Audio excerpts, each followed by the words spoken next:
Halo, Assalamualaikum warahmatullahi wabarakatuh. Selamat malam. Oke, saya dengan Wahyu Indasari, dosen pengampu mata kuliah makroekonomi. Nah, kali ini itu kita masuk ke dalam pertemuan 9 tentang konsep ADAS, keseimbangan makroekonomi.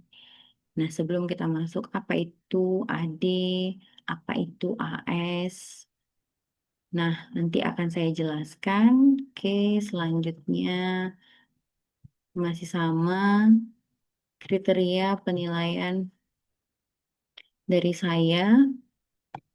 Itu ada tugas individual, ada presentasi kelompok, ada studi kasus, ada ujian tengah semester, dan ujian akhir semester. Nah, ini semua itu untuk evaluasi penilaiannya sudah saya masukkan ke dalam setiap pertemuan. Itu ada evaluasi soal latihan. Nah, disitulah nanti kalian itu mengerjakan tugas yang nantinya itu dikumpul di akhir pertemuan kita 8, yaitu pada ujian tengah semester, dan nanti di akhir semester pada saat ujian UAS. Oke, masuk daripada tujuan pembelajaran umum, mungkin ini berulang-ulang kali saya jelaskan bagaimana mata kuliah makro ini sendiri itu memberikan pemahaman kepada mahasiswa tentang konsep, tentang teori, terus sebagai alat analisis makroekonomi itu sendiri untuk memahami dan menjelaskan bagaimana fenomena ekonomi, baik secara agregatnya, terus pendapatan nasional, inflasi, pengangguran, kebijakan fiskal, dan moneternya.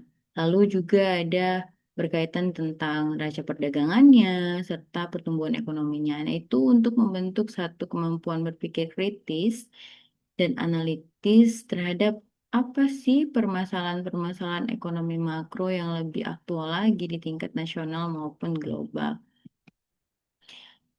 Nah, ini juga sama bagaimana tujuan pembelajaran khusus untuk mata kuliah makroekonomi ini. Jadi memang di sini itu nanti kamu akan mempelajari konsep-konsep dasar dari makroekonomi itu sendiri, lalu bagaimana interaksi antara sektor rumah tangga, perusahaan, pemerintah, dan sektor luar negeri dalam sistem perekonomian. Karena ini makro, jadi dia akan lebih luas lagi. Lalu bagaimana model-model ekonominya? Mulai dari ada model ADES, itu agregat demand, agregat supply. Lalu ada ISLM, itu juga nanti berkaitan dengan investasi, tabungan, likuiditas, uang. Lalu ada model pertumbuhan ekonomi dan lain-lain. Nah, tidak hanya itu, juga melihat bagaimana penyebab dan dampak daripada ketidakseimbangan makroekonomi itu dari tingginya inflasinya, dari tingginya tingkat penganggurannya, lalu bagaimana defisit neraca perdagangannya. Nah, lalu untuk mengevaluasi daripada kebijakan fiskalnya dan moneter untuk mengatasi dari permasalahan makroekonomi. Nah, lalu ada interpretasi data dan indikator makroekonomi itu yang secara kuantitatif maupun kualitatif. Nah, itu juga berkaitan dengan teori makronya, peristiwa ekonominya, nanti tragedi-tragedi eh, yang ada di studi kasusnya di Indonesia itu sendiri maupun di dunia. Terus bagaimana kamu bisa bersikap kritis, etis dalam memberikan solusi, memberikan tanggapan, memberikan saran terhadap isu-isu publik dan isu-isu ekonomi terkini. Nah, ini masih sama referensi buku yang kita gunakan itu. Kamu boleh pakai MenQ, boleh pakai si David, boleh pakai punya Dornbus, boleh. Itu kamu bisa cari di mana aja. Sekarang online tuh juga mudah. Boleh pakai punya si Abel, tentang makroekonomi semuanya. Sukitno Sadono, ini juga ada. Kamu cari mungkin kalau di eh, apa namanya, di toko-toko buku Gramedia itu ada dan mudah kamu gunakan, mudah kamu cari. Terus punya Budiono juga tentang ekonomi makro itu juga ada. Tapi itu lama sekali. mungkin yang terupdate itu banyak lah ya. Kamu boleh cari di mana aja. Eh, dari Shopee juga ada. Saya juga sering beberapa kali beli buku itu di Shopee dan itu lebih apa ya, mudah kamu mencarinya. Oke, sedikit saya mereview tentang pertemuan 7 kita minggu lalu, 2 minggu lalu sebelum kita UTS. Nah, itu membahas tentang model ISLM. Nah, apa itu konsep utamanya si model ISLM? Nah, model ISLM itu menggambarkan keseimbangan simultan di pasar barang dan pasar uang.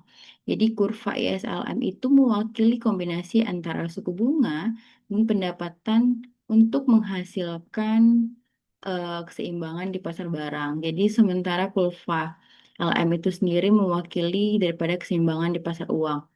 Nah, lalu bagaimana tentang interaksi pasarnya? Jadi, pemahaman tentang hubungan antar pasar itu sangat penting ya pastinya untuk menganalisis daripada isu-isu ekonomi makro. Nah, lalu ada perubahan pada suatu pasar yang juga mempengaruhi daripada keseimbangan pasar itu sendiri. Jadi, itu dipengaruhi dan melalui mekanisme suku bunga dan pendapatan nasional. Nah, bagaimana implikasi kebijakannya dari model ISLM ini? Nah, jadi model ISLM itu memberikan kerangka analitis untuk mengevaluasi dampak daripada kebijakan fiskal dan moneternya itu sendiri.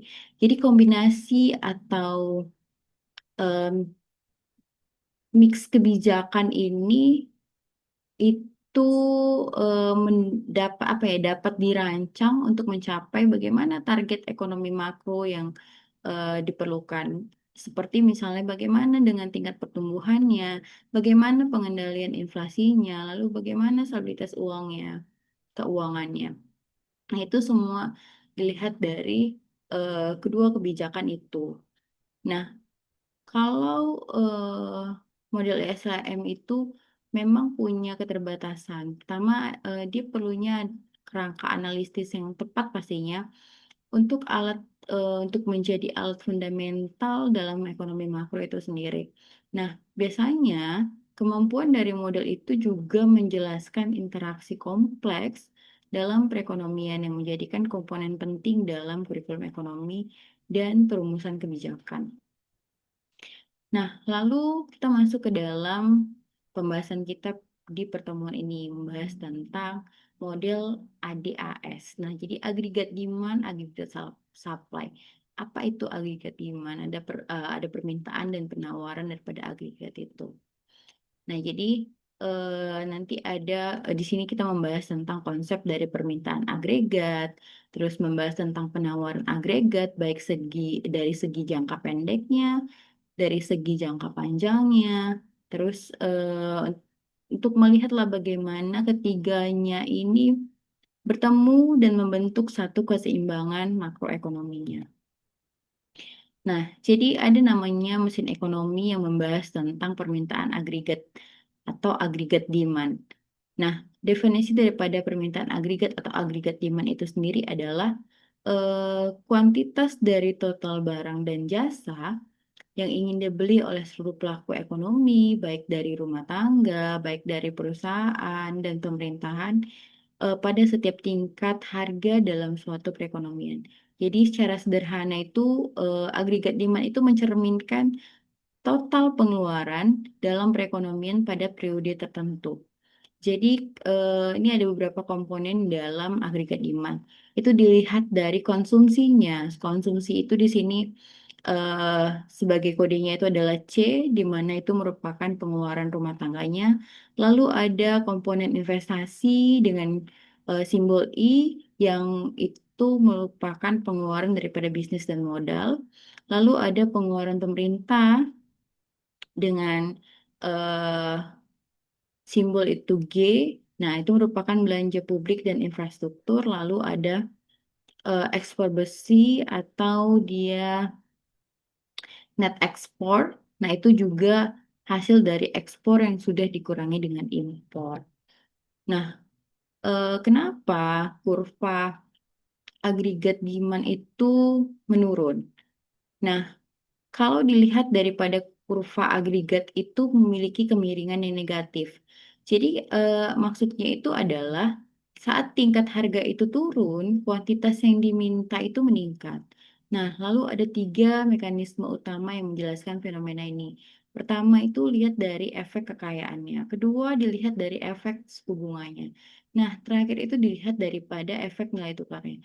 Kalau dari efek kekayaannya, nah pada saat harga itu turun, bagaimana dengan daya beli uang itu? Nah, jadi di sini diharapkan baru dari efek kekayaan jika saat harga turun itu, maka daya beli uang itu yang dipegang masyarakat itu akan meningkat.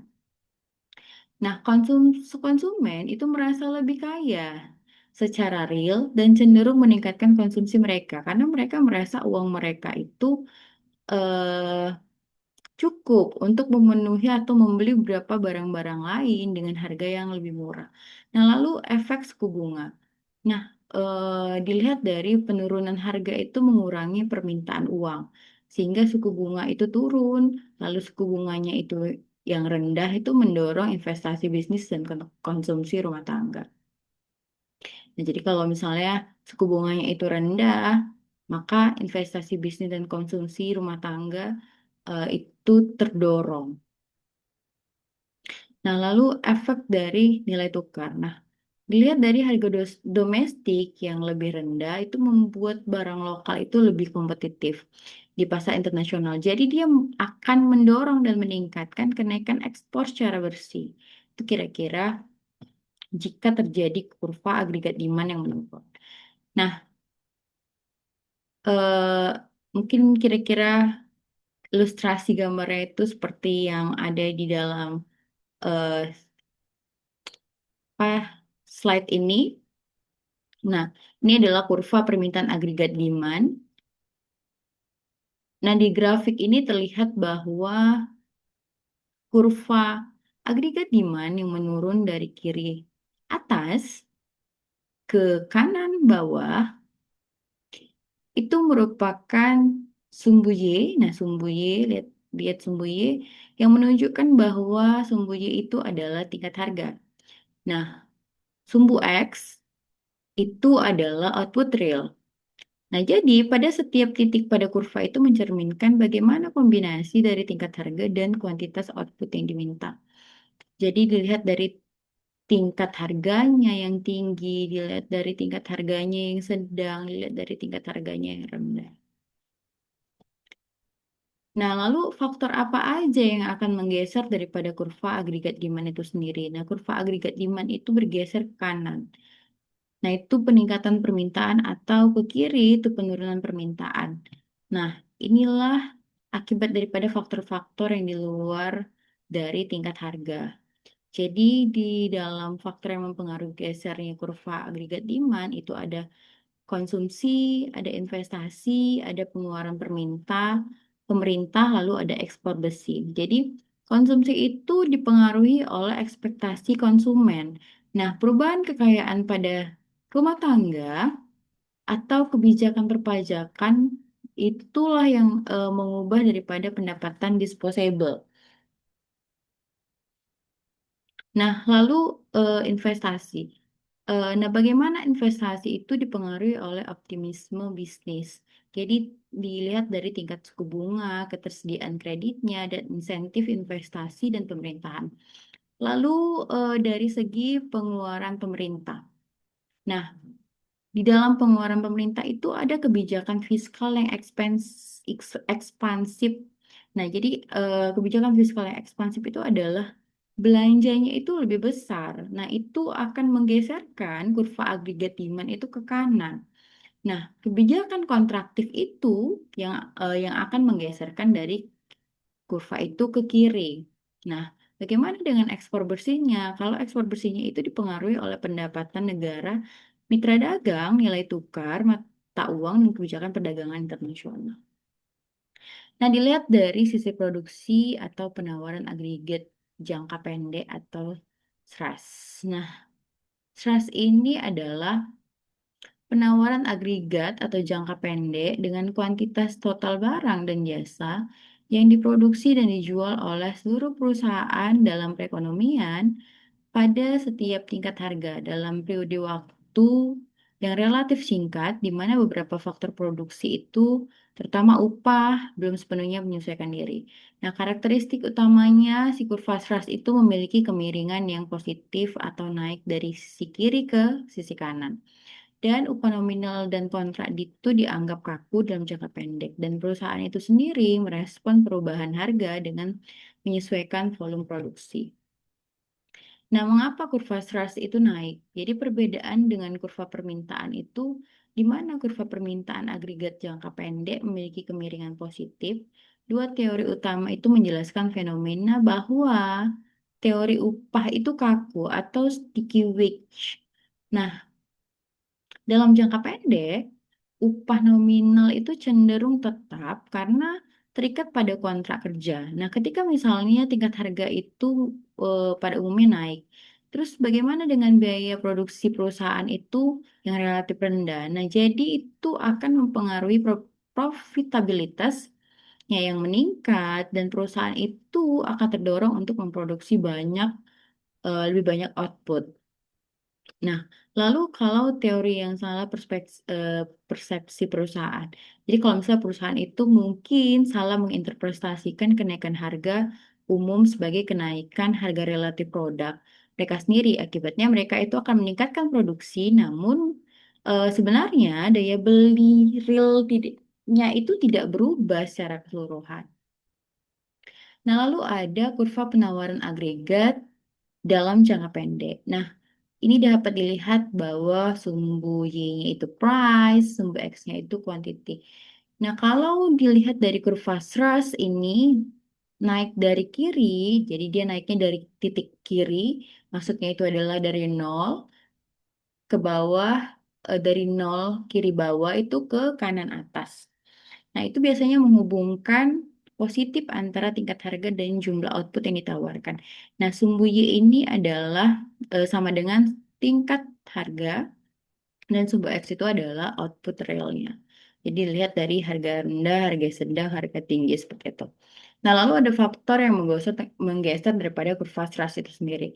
Nah, jadi kurva Strass itu bergeser ketika terjadinya perubahan pada biaya produksi atau faktor-faktor non-harga lainnya. Jadi pergeseran ke kanan berarti penawaran itu meningkat dari kiri menjadi penawaran ke kiri, berarti penawarannya itu menurun. Nah, faktornya itu dipengaruhi ya sama harga input, dipengaruhi oleh teknologi, kebijakan pemerintah itu sendiri, sama guncangan eksternal.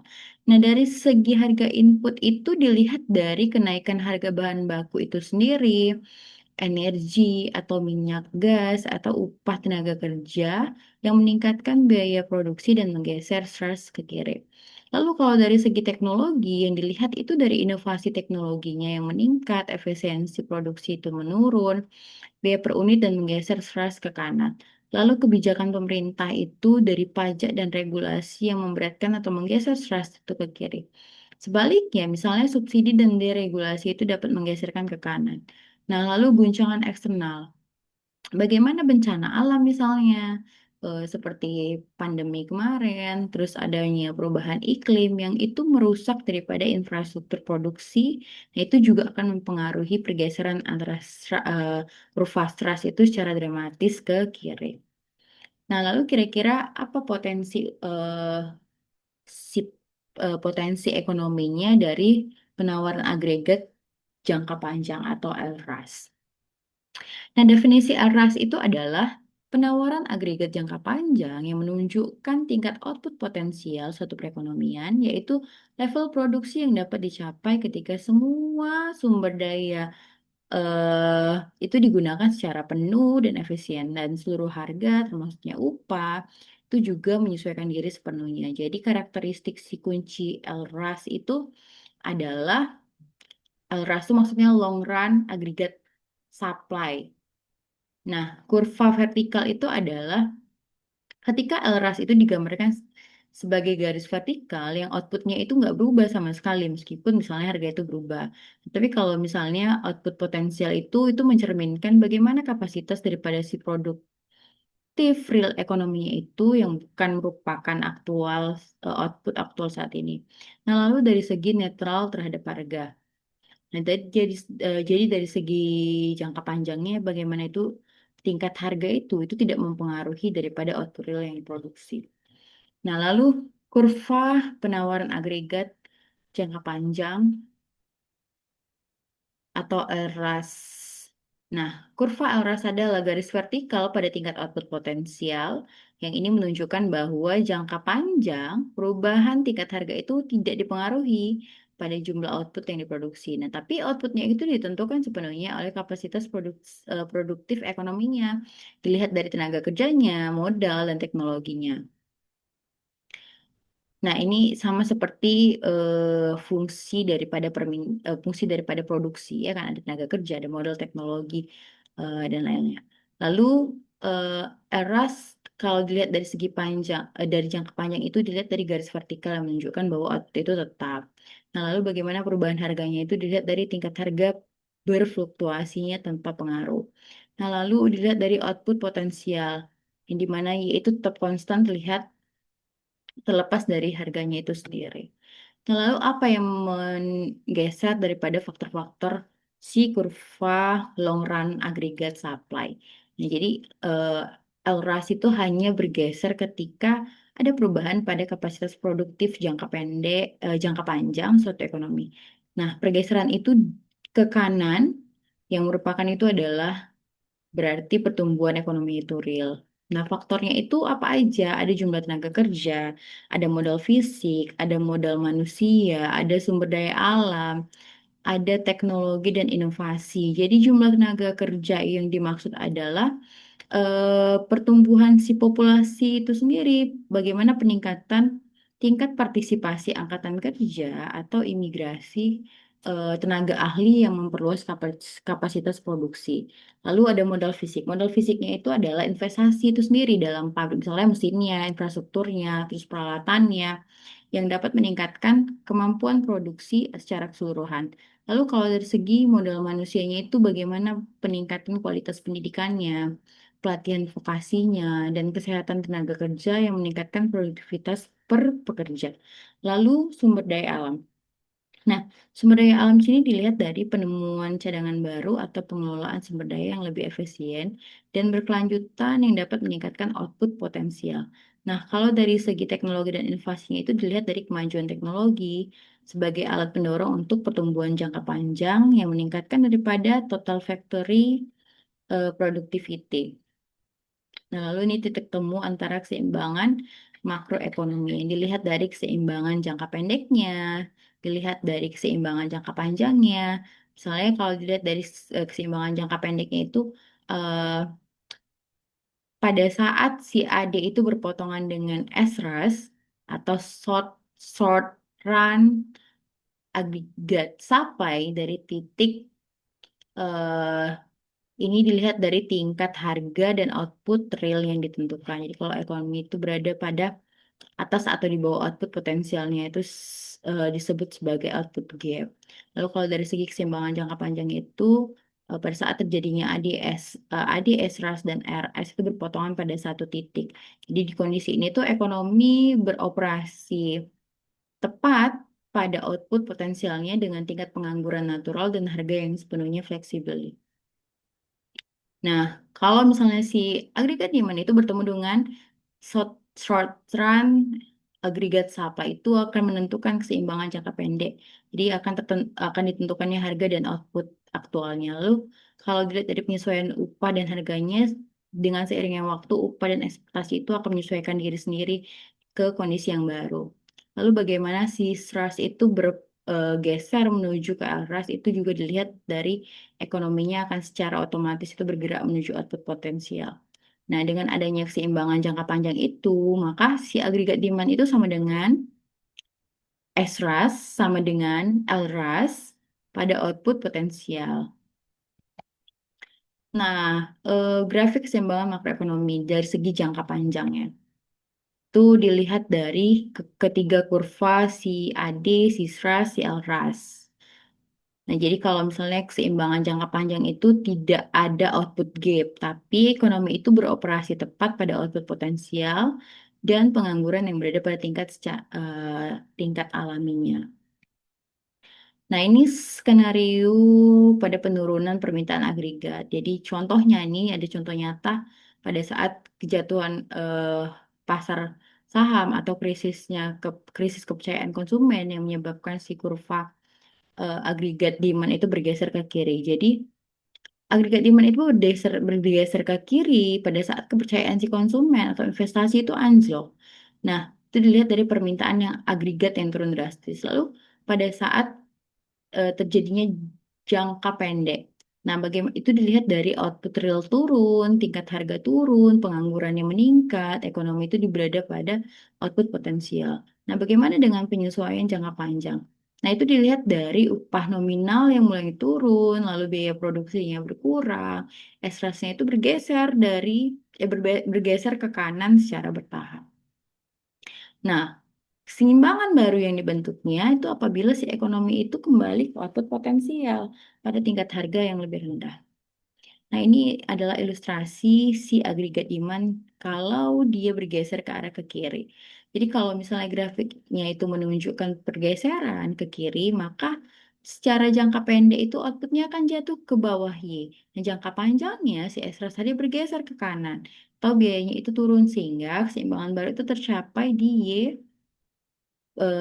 plus dengan harga yang lebih rendah seperti itu. Nah, ini contoh atau studi kasus kedua bagaimana peningkatan penawaran agregat itu dari segi jangka pendeknya. Nah, kalau contoh nyatanya itu eh, secara nyata penemuan teknologi pada produksi baru atau penurunan harga energi global yang menurunkan biaya produksi itu bergeser dari ekstras itu ke kanan. Nah, bagaimana dengan dampak jangka pendeknya? Jadi kurva ekstras itu bergeser ke kanan. Yang dilihat dari output real yang meningkat, produksinya lebih besar. Tingkat harganya turun, biaya produksinya itu lebih rendah. Kesejahteraan masyarakatnya itu meningkat. Lalu bagaimana dengan dampak jangka panjangnya? Nah, jika inovasi teknologi itu bersifat permanen dan mendasar, maka LRAS juga bergeser ke kanan. Nah, itu mencerminkan bagaimana peningkatan output potensial ekonomi secara permanen. Ini adalah definisi sejati dari pertumbuhan ekonomi jangka panjang. Ya, kira-kira inilah ilustrasi sedikit tentang pergeseran ekstras jika dia ke kanan. Nah, kalau dilihat dari inovasi teknologi yang menggeserkan CSRAS tadi ke kanan, maka akan menghasilkan output yang lebih tinggi dan harga yang lebih rendah secara simultan. Nah, jika pergeseran ini bersifat struktural, maka LRAS itu pun akan ikut bergeser dengan menandakan pertumbuhan ekonomi real yang berkelanjutan. Nah, jadi ada equilibriumnya, bagaimana si AD itu bertemu dengan SRAS pada Y2 dan P2, lalu bagaimana LRAS itu bergeser dari ke kanan yang bentuk Y2 dan menunjukkan potensi baru, lalu bagaimana dengan SRAS-nya itu di awal pada kurva SRAS 1 itu sebelumnya bergeser, itu akan bergeser SRAS satunya ke kanan dan menjadi SRAS 2. Nah, jadi eh, apa pentingnya model ADAS itu sendiri? Jadi kalau model AS itu adalah kerangka analitik fundamental dalam ekonomi makro, di mana itu menjadi alat utama bagi seorang ekonom atau analis dengan membuat satu kebijakan untuk memahami dan merespon dinamika perekonomian. Nah, yang dilihat bagaimana inflasinya, eh terus membedakan antara demand full inflation pada saat AD itu bergeser ke kanan, maka cost push inflation atau stressnya itu bergeser ke kiri. Nah, keduanya itu membutuhkan respon kebijakan yang berbeda. Lalu kalau mendiagnosa resesi, bagaimana mengidentifikasi penyebab resesi? Apakah akibat dari shock permintaan atau menurut si AD itu sendiri menurunkan penurunan agregat demand sendiri atau shock penawaran atau penurunan trust itu untuk menentukan solusi yang tepat. Nah, lalu bagaimana mengevaluasi kebijakan? Jadi, untuk menganalisis daripada efektivitas kebijakan fiskal dari segi belanja dan pajak di pemerintahan itu sendiri, lalu dari segi kebijakan moneternya itu dilihat dari suku bunga bank sentralnya dalam menstabilkan ekonomi. Nah, lalu kalau dilihat dari respon guncangannya itu untuk memprediksi bagaimana ekonomi itu menyesuaikan diri terhadap guncangan internal maupun eksternal dan memperkirakan jalur pemulihan yang mungkin terjadi. Nah, kesimpulan atau menavigasi ekonomi makro. Jadi, memahami interaksi antara permintaan agregat demand atau penawaran agregat jangka pendek atau SRAS dan penawaran agregat jangka panjang atau LRAS adalah fondasi untuk menganalisis kesehatan dan dinamika perekonomian satu negara. Jadi, si agregat demand itu adalah total permintaan seluruh pelaku ekonomi yang dipengaruhi pada konsumsi, investasi, pengeluaran pemerintah, dan ekspor bersih. Nah, SRAS itu adalah penawaran jangka pendek dengan upah kaku atau responsif terhadap harga yang bergeser akibat biaya input dan teknologi. Nah, LRAS itu adalah output potensial ekonomi secara vertikal yang ditentukan oleh kapasitas real tenaga kerja, modal, dan inovasi. Nah, jadi sebagai catatannya bahwa kebijakan ekonomi yang tepat itu berbasis bukti.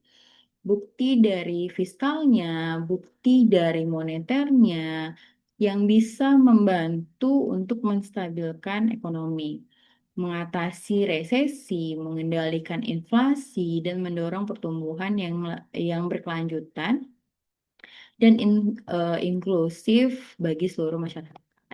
Nah, mungkin ini ada sedikit soal latihan, nanti mohon dikerjakan dan disesuaikan itu akan dikumpul pada pertemuan ke-16. Karena ini masuk pertemuan 9, kita sudah melewati UTS.